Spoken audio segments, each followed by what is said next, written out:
बिस्मिल्लाहिर्रहमानिर्रहीम। अस्सलाम वालेकुम नाज़रीन, आप यूट्यूब चैनल देख रहे हैं। मैं इमरान खान हूँ। नाज़रीन, पाकिस्तान में सुबह का वक्त हो गया है और सबसे बड़ी खबर है, मुज़ाकरात पाकिस्तान में हो रहे थे। इन मुज़ाकरात के ऊपर सब ने उम्मीद बांधी हुई थी कि खलीज के अंदर, खित्ते के अंदर जंगबंदी होने के बाद ये मुज़ाकरात नतीजा खेज़ होंगे और इन मुज़ाकरात के नतीजे में अमन आ जाएगा, दोबारा जंग नहीं होगी और जंगबंदी कायम रह सकेगी। लेकिन बदकिस्मती से इसका नतीजा ये नहीं निकला। अमरीकी वफद पाकिस्तान में लगभग 21 घंटे तक रहा, को 15-16 घंटे उनके मुज़ाकरात होते रहे ईरानियों के साथ। 3 मराहिल में ये मुज़ाकरात हुए लेकिन इनका नतीजा ठीक नहीं निकला।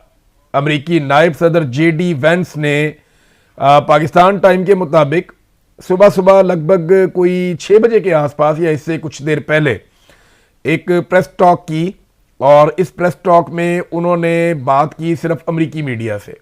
बाकी मीडिया को उन्होंने मौका नहीं दिया क्योंकि उनको आइडिया था कि बड़े अजीबोगरीब किस्म के सवालात आएंगे। और JD वेंस आते हैं, आकर खड़े होते हैं, अमेरिकन मीडिया को पहले बुलाया जाता है और वो 52 सेकंड तक सिर्फ अपनी बात कहते हैं और 52 सेकंड के बाद वो कहते हैं जी किसी ने सवाल करना है तो कर लें। 3.5 पौने 4 मिनट के अंदर वो अपनी बात मुकम्मल करते हैं, अगले 3-4 मिनट के अंदर, और वो वहाँ से निकल जाते हैं। यानी 4 मिनट भी पूरे उन्होंने बात नहीं की और वो वहां से चले गए और उन्होंने ये कह दिया कि हम वापस जा रहे हैं बगैर किसी मुआहदे के। हम कोई भी डील करने में ईरान के साथ कामयाब नहीं हुए। JD वेंस ने क्या कहा, ये चीजें मैं आपके सामने रखता हूं। JD वेंस ने कहा कि 16 घंटे तवील मुज़ाकरात के बावजूद अमरीका और ईरान के दरमियान मुआहदा नहीं हो सका।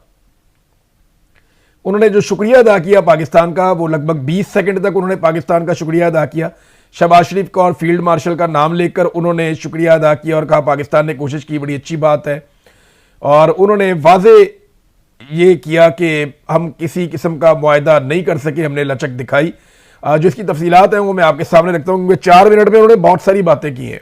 जो सवालात हुए उनके जवाब उन्होंने दे दिए, लेकिन 2 ऐसे सवालात थे जिनके वो जवाब नहीं दे पाए या वो जवाब वो देकर गए नहीं। एक, पीछे से आवाजें भी दी गई कि जनाब आबनाए हुर्मुज़ का क्या बना, आबनाए हुर्मुज़ का क्या बना, आवाज दी गई, एक खातून सहाफ़ी की जानिब से जवाब नहीं मिला। दूसरा ये पूछा गया कि अगर टॉक्स खत्म हो गई हैं और आप किसी नतीजे पे नहीं पहुंचे तो क्या दोबारा जंग शुरू होने का खदशा है या दोबारा जंग शुरू हो जाएगी। इसका भी जवाब उन्होंने नहीं दिया और वो वहां से निकल गए। अच्छा, साथ ही ये भी नहीं बताया कि ये 2 हफ्ते की जो आर्जी जंगबंदी है, ये जंगबंदी अब मौजूद है या जंगबंदी मौजूद नहीं है, इसके बारे में भी उन्होंने कुछ नहीं कहा। JD वेंस ने एक सवाल के जवाब में कहा कि मुज़ाकरात के दौरान ईरान के मुंजमद असासों से मुतालिक बात हुई है, ताहम हम इस नुक्ते पर नहीं पहुंच सके जहां ईरान हमारी शराइत कबूल करता। JD वेंस ने दावा किया कि ईरान ने हमारी शराइत कबूल नहीं की, ईरान ने हमारी बात नहीं मानी और साथ उन्होंने कहा कि हमने काफी लचक दिखाई है। सदर ने हमें कहा था कि नेक नियति के साथ मुज़ाकरात में जाना है और मुआहदे के लिए अपनी बेहतरीन कोशिश करनी है, ये JD वेंस ने कहा। लेकिन अफसोस हुआ कि हम कोई पेशरफ्त नहीं कर सके। इसके अलावा एक और सवाल किया गया कि सदर से आपका कितनी मरतबा राब्ता हुआ, क्योंकि आपके अलग अलग अदवार हुए हैं। 3 अदवार में यानी 3 मौकों पर ये निगोशिएशंस हुई हैं या डायलॉग हुआ है आपस में।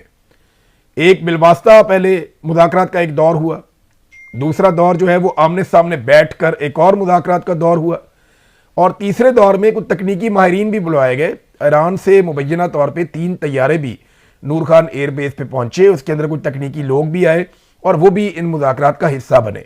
अमेरिका की जानिब से भी टेक्निकल लोग मौजूद थे और ईरान की जानिब से भी मौजूद थे। ईरान ने मुज़ाकरात की टेबल के ऊपर सरेंडर नहीं किया, बज़ाहिर ऐसा दिखाई देता है। ना उन्होंने मैदान में सरेंडर किया, ना उन्होंने मुज़ाकरात की टेबल के ऊपर सरेंडर किया और ये क्लियर कर दिया अमरीकी नायब सदर ने कि मुज़ाकरात जो है वो कामयाब नहीं हुए। अच्छा, इसमें एक चीज उन्होंने जाते जाते, जो वाहिद एक उम्मीद है जो जाते जाते वो दिलाकर गए हैं JD वेंस, उन्होंने कहा जी हम इस तजवीज़ के साथ जा रहे हैं कि अफ़हाम तफ़हीम का तरीक़ाकार वज़ह किया जाए, देखना है कि ईरानी इसे कबूल करते हैं या कबूल नहीं करते। उन्होंने कहा कि 1 दर्जन मरतबा डोनाल्ड ट्रंप से हमारा लगभग राब्ता हुआ है, हम लगातार 21 घंटों से उनके साथ राब्ते में थे। हमने एडमिरल कूपर से, मार्को रूबियो से और पीट हेग्जेट से और पूरी नेशनल सिक्योरिटी टीम से भी राब्ता किया, बार बार राब्ता किया। हम नेक नियति के साथ मुज़ाकरात कर रहे थे और हमने अपनी हतमी और बेहतरीन पेशकश या अपनी ऑफर, जो हमारी बेहतरीन ऑफर है, वो हमने ईरान के सामने रख दी है। देखना है कि ईरानी इसे कबूल करते हैं और नहीं करते, तो हम फिलहाल बगैर किसी डील के वापस जा रहे हैं। पाकिस्तान ने एक मुतालबा किया था और तजवीज़ सामने रखी थी अमरीकी वफद के और ईरानी वफद के। पाकिस्तान ने कहा था कि आप 2 बजे दोबारा मुज़ाकरात में बैठ जाएं, यानी मुज़ाकरात का एक दौर और कर लें और एतवार के दिन 2 बजे दोबारा मुज़ाकरात कर लें। इसके ऊपर कुछ इत्तफाक राय हुआ भी था, लेकिन उसके बाद क्योंकि लगातार राब्ते में थे जेडी वेंस अमेरिका में, तो शायद अमेरिका से उन्हें यह इंस्ट्रक्शन आई कि ठीक है आप लोग वापस आ जाएं और इस मामले को यहीं पे रोक दें। इससे पहले डोनाल्ड ट्रंप ने एक स्टेटमेंट दिया था। उस स्टेटमेंट से मुझे आइडिया होना शुरू हो गया था कि डोनाल्ड ट्रंप चीज़ों के साथ मुंसलिक है और डोनाल्ड ट्रंप को सारे मुज़ाकरात की रिपोर्ट मिल रही है, और डोनाल्ड ट्रंप ने उस हवाले से यह स्टेटमेंट दिया कि मुज़ाकरात कामयाब हों या ना हो मुझे कोई फ़र्क नहीं पड़ता।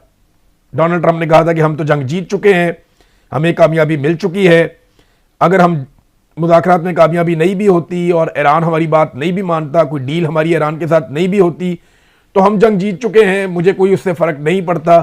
और डोनाल्ड ट्रंप ने एक और भी वहाँ पे दावा किया। डोनाल्ड ट्रंप ने कहा कि आपने हुर्मुज़ में तो हमारे अमेरिका के बहरी जो जंगी जहाज़ हैं वो मौजूद हैं और वो वहाँ पे बाकी ममालिक के लिए जो वहाँ से अपना तेल लेकर जाते हैं उनके लिए वहाँ से बारूदी सुरंगों को साफ कर रहे हैं पानी में से।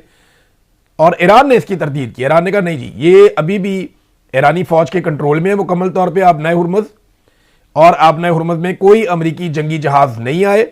हाँ, एक इतला कंफर्म की जा रही है कि 16 बहरी जहाज आबनाए हुर्मुज़ से गुजरे हैं मुज़ाकरात वाले दिन में, यानी हफ्ते वाले दिन ये मुज़ाकरात होते रहे, हफ्ते और इतवार की दरमियानी शब भी ये तकरीबन मुज़ाकरात में गुजर गई।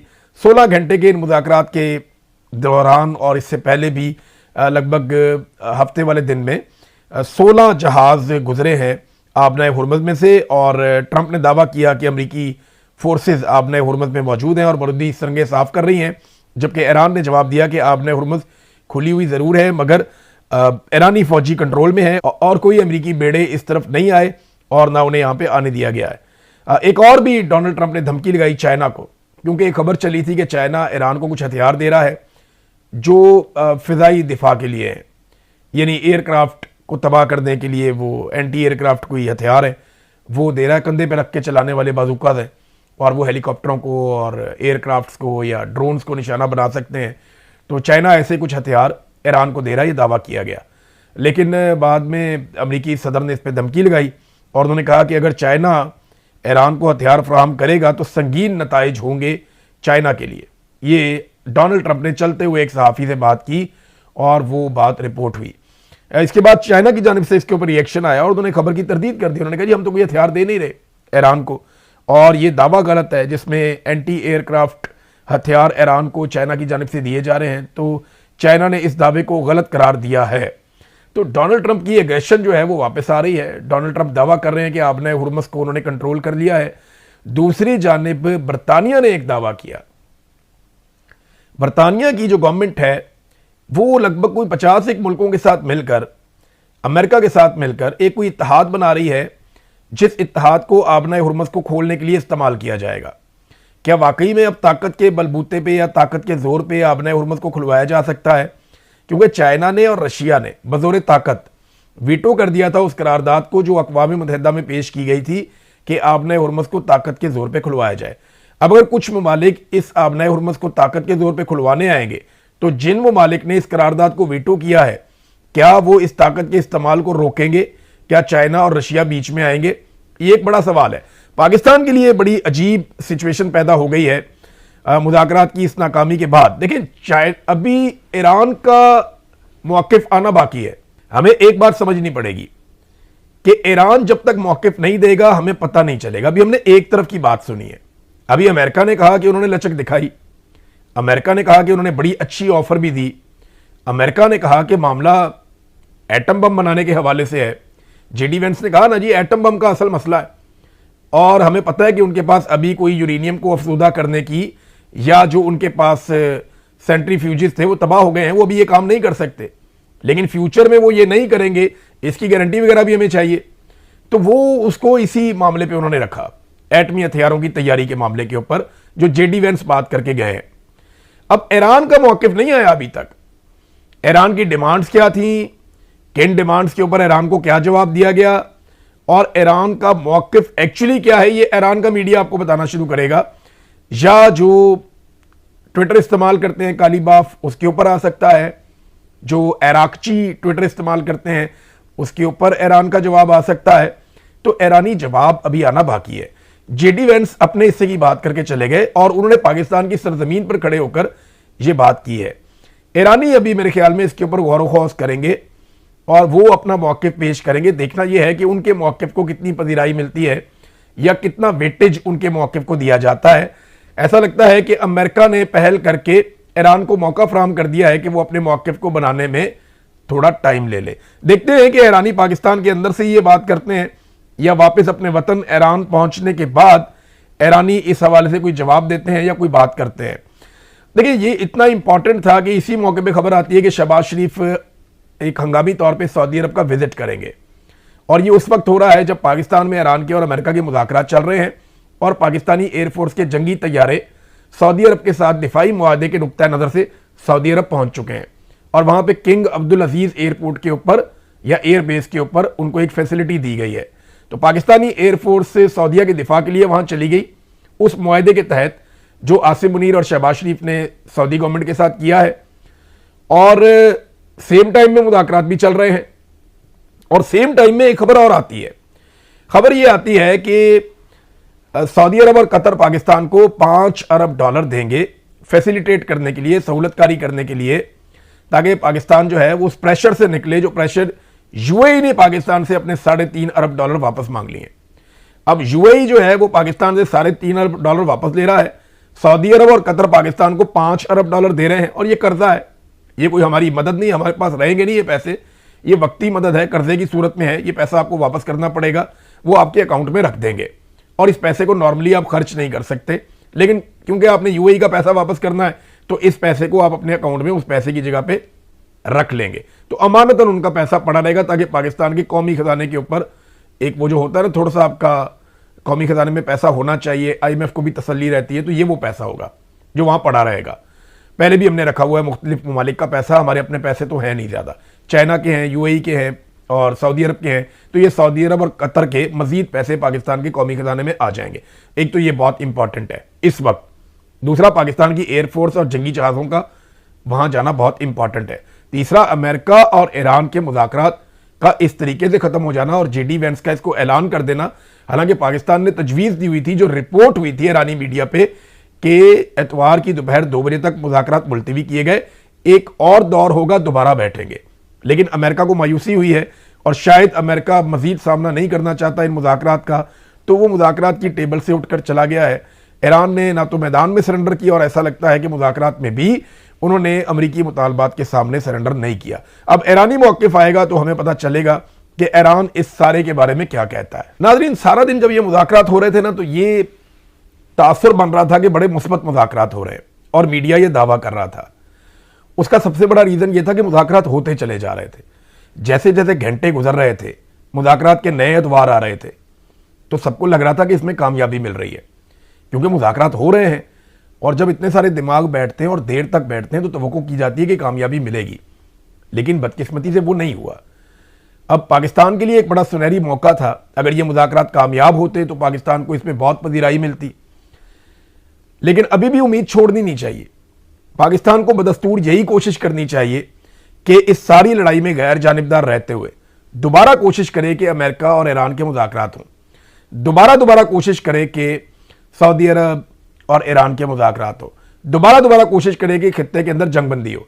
पाकिस्तान को ये जंग जितनी मर्जी तवील हो, चाहे ये 1 साल चलती रहे, पाकिस्तान को सिर्फ एक ही कोशिश करनी है कि पाकिस्तान जंगबंदी करवाए। किसी भी सूरत में पाकिस्तान को किसी भी फरीक के साथ खड़े नहीं होना चाहिए। इस लड़ाई में पाकिस्तान को सूट ये करता है कि पाकिस्तान गैर जानिबदार रहे। मैं पहले दिन से ये बात कह रहा हूं कि पाकिस्तान ने लड़ाई में नहीं उतरना, पाकिस्तान को लड़ाई में बिल्कुल नहीं उतरना चाहिए। जितना मर्जी दबाव आए, जैसे अभी तक अपने आप को बचाया, पाकिस्तान को आगे भी अपने आप को लड़ाई से बचाना चाहिए और सिर्फ अमन के लिए अपना किरदार अदा करना चाहिए, जो इमरान खान साहब की पॉलिसी थी, जो पाकिस्तान की इस वक्त पॉलिसी है। जिस तरह इमरान खान ने 2019 में किया था, पाकिस्तान को यही रोल प्ले करना और कोशिश करनी है कि कुछ भी करके जंगबंदी कायम रहे, कुछ भी करके अमन कायम रहे, कुछ भी करके यहाँ से तेल की गुजरगाह खुली रहे, क्योंकि देखिए गरीब मुल्क है पाकिस्तान भी, इंडिया भी, बाकी भी, ये सारे ममालिक फंस जाएंगे अगर तेल की कीमतें बढ़ेंगी। हमारे लोग गरीब हैं, वो इतना प्रेशर बर्दाश्त नहीं कर सकते। और अगर पाकिस्तान जैसा मुल्क खुदा ना खास्ता किसी लड़ाई में चला जाता है, हमने पहले अपने इतने सारे हमसाए नाराज किए हुए हैं, तो यहाँ पे हम और नाराजगियां मोल ले लेंगे, तो हमें ये सूट नहीं करता। और ईरान ने अब कितनी, देखिए ना, ईरान का मौक़िफ़ जब तक नहीं आएगा ना उसके बारे में मैं कुछ कह नहीं सकता। हालात बहुत नाजुक हैं, मैं ज्यादा खुल के बात भी नहीं करना चाहता, लेकिन ये बात बिल्कुल क्लियर है कि नेतन्याहू को और डोनाल्ड ट्रंप को पहले से पता था कि मुज़ाकरात किसी नतीजे पे नहीं पहुंच रहे, इसीलिए नेतन्याहू ने धमकी भी दे दी है। देखे ना, नेतन्याहू की धमकी भी हमारे पास यहाँ पे मौजूद है, जो चंद घंटे पहले आई थी। नेतन्याहू ने कहा कि ईरान के खिलाफ मुहिम अभी ख़त्म नहीं हुई, और कहा कि हम अब भी इनसे लड़ रहे हैं। ये भी कहा कि अभी भी बहुत कुछ करना बाकी है। अगर तफसीली बयान आप नेतन्याहू का देखें तो नेतन्याहू ने बहुत सारी डिटेल्स दी हैं अपने एक स्टेटमेंट में जो उन्होंने अपनी आवाम के लिए छोड़ा। उसमें उन्होंने कहा कि जीत का दावा किया कि हमने ईरान को शिकस्त दी है, और ये भी बताया कि यह हमला कितना ज़रूरी था। अमेरिका के साथ मिलकर हम ये जंग जीत गए हैं, हम शाना बशाना लड़े हैं। ये बहुत बड़ा ख़तरा था इसराइल के लिए जिसको तबाह किया गया है, मगर अभी हमारा काम बाकी है। ईरान के खिलाफ हमारी लड़ाई ख़त्म नहीं हुई, मैंने कई साल इस पे मेहनत की है। हमने गज़ा, शाम, इराक, यमन और ईरान में ख़तरात ख़त्म किए हैं, साइंसदानों और जर्नलों को कत्ल किया है। इसराइल पहले से ज़्यादा मजबूत और पहले से ज़्यादा ताकतवर है। तो ये सारी चीज़ें जो हैं वो नेतन्याहू ने बोली हैं। और नेतन्याहू ने यह भी कहा कि ये कामयाबियाँ भी मुकम्मल नहीं हुई, ईरान में अब भी जौहरी प्रोग्राम के लिए यूरेनियम मौजूद है, और जैसा कि सदर ट्रंप ने कहा कि उसे हटाना ज़रूरी है, या तो ये मुआहदे के ज़रिए हटाया जाएगा या फिर किसी और तरीके से। और मुआहदे के बारे में JD वेंस ने अनाउंस कर दिया कि अमेरिका और ईरान बदकिस्मती से किसी भी मुआहदे पे नहीं पहुंच पाए। नादरीन, जो ताज़ा तरीन इतला अभी जब मैं वीडियो रिकॉर्ड कर रहा हूँ अभी आई है, वो इतला ये है कि JD वेंस अमेरिका रवाना हो गए। मुज़ाकरात में नाकामी का ऐलान करने के बाद JD वेंस जो हैं वो BBC ने इसकी तस्दीक कर दी है कि JD वेंस फौरी तौर पे अमेरिका रवाना हो गए हैं, और वो चीज़ें भी अब सामने आ गई हैं जिनमें मुज़ाकरात में इत्तफाक़ राय नहीं हो सका है। उन्होंने वाज़े तौर पे जो चीज़ें अभी तक क्लियर की हैं उनमें एक तो एटमी मवाद के हवाले से उन्होंने बात की, और दीगर कुछ और चीज़ें हम तफसील से बात करेंगे नाज़रीन बाकी चीज़ों के ऊपर, क्योंकि ये अपडेट्स आती रहेंगी। दोपहर के बाद जब मैं आपके सामने चीज़ें रखूँगा तो वो मज़ीद क्लैरिटी आ जाएगी, ईरान की जानिब से जवाब भी आ जाएगा। बहरहाल JD वेंस जिस काम के लिए आए थे, जिस मिशन के लिए आए थे, उसमें वो कामयाब नहीं हुए और वो नाकाम वापस जा रहे हैं, और एक तजवीज़ वो छोड़कर जा रहे हैं, एक ऑफ़र छोड़कर जा रहे हैं। उन्होंने कहा जी हमारी तरफ से ये बेस्ट ऑफ़र जो हो सकती थी वो हम देकर जा रहे हैं, देखते हैं ईरान उसे कबूल करता है नहीं करता। और उस ऑफ़र की कोई ज़्यादा तफसीलात उन्होंने बताई नहीं कि वो कौन सी ऑफ़र देकर जा रहे हैं। ये तो अब ईरानियन बताएंगे या पाकिस्तानी बताएंगे, और पाकिस्तानी मीडिया को तो एक अजीबोगरीब शर्मिंदगी का सामना करना पड़ा। देखें, बड़े शानदार रिपोर्टर हैं पाकिस्तान में जो फॉरेन ऑफिस को कवर करते हैं, जो एम्बेसीज को कवर करते हैं, जिनका तजुर्बा है इन मामलात में। उनको छोड़ के जो है वो चैनल्स ने भेजे हुए थे ऐसे एंकर्स जिनका ताल्लुक ही कोई नहीं है इन चीज़ों के साथ। यानी मैं तो पॉलिटिक्स को रिपोर्ट कर सकता हूँ, क्राइम को रिपोर्ट कर सकता हूँ, लेकिन मैं एक मखसूस चीज़ का जब एक्सपर्ट नहीं हूँ तो उसमें आऊँगा तो काम ख़राब ही होगा ना। तो वहाँ पे सहाफ़ी आए हुए थे और वो सिर्फ ज़मीन आसमान के कलाबे वजारत इतलात की खुशनुदी में कर रहे थे। यानी तमगा इम्तियाज़ वाले सहाफ़ी वहाँ पे मौजूद थे। वो कभी कह रहे थे जी यहाँ पे चाय बहुत अच्छी है, कोई कह रहा था कॉफ़ी बहुत अच्छी है, कोई कह रहा था जी यहाँ खाना बड़ा ज़बरदस्त मुफ्त मिल रहा है, कोई कह रहा था जी वाईफाई भी मुफ्त है, कोई कह रहा था जी लैट्रीनें बड़ी साफ़ हैं, कोई बता रहा था जी बैठने का इंतज़ाम बहुत अच्छा है। यानी अजीबोगरीब किस्म की रिपोर्टिंग हुई है पाकिस्तान के मीडिया की जानिब से। जो प्रोफेशनल सहाफ़ी हैं, जो इस काम के लिए माहिर हैं, वो अगर मीडिया पे रिपोर्टिंग कर रहे होते तो शायद बहुत अच्छी रिपोर्टिंग करते। और वैसे भी पाकिस्तान ने इस बात का बंदोबस्त किया था कि पाकिस्तानी मीडिया के ज़रिए से कामयाबी या नाकामी की कोई दावा या कोई खबर बाहर ना आए, क्योंकि पाकिस्तान सालसी का रोल प्ले कर रहा था। लिहाजा खबर जो है वो JD वेंस ने बाहर निकाली है। उससे पहले तो सब कह रहे थे कि बहुत पॉजिटिव है, बहुत अच्छा है। पहले डोनाल्ड ट्रंप ने इशारा दे दिया था कि कोई फ़र्क नहीं पड़ता, मुझे मुज़ाकरात नाकाम होते हैं तो। फिर नेतन्याहू का स्टेटमेंट आ गया और फाइनली JD वेंस बताकर चला गया।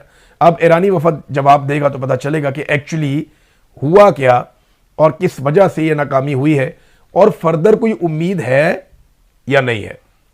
अब तक इतनी, अपना ख्याल रखिएगा, अपने चैनल का भी। अल्लाह हाफ़िज़।